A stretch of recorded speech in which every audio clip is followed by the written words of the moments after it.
বর্তমান সময়ে জনপ্রিয় কমেডি জুটি নিলয় আলমগীর ও জান্নাতুল সুমাইয়া হিমি।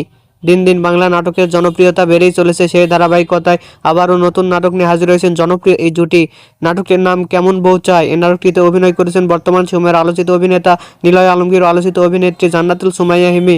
এই নাটকটি রচনা ও পরিচালনা করেন অনন্য ইমন। নাটকটি খুব শীঘ্রই বাংলা ভিশনের ইউটিউব চ্যানেলে প্রকাশিত হবে। আপনারা দেখতে চাইলে অবশ্যই ঈদে বাংলা ভিশনের পর্দায় চোখ রাখুন এবং নিয়মিত নতুন নতুন নাটকের আপডেট পেতে হলে অবশ্যই চ্যানেলটিকে সাবস্ক্রাইব করে রাখুন। পরবর্তী ভিডিওর জন্য অপেক্ষা করুন।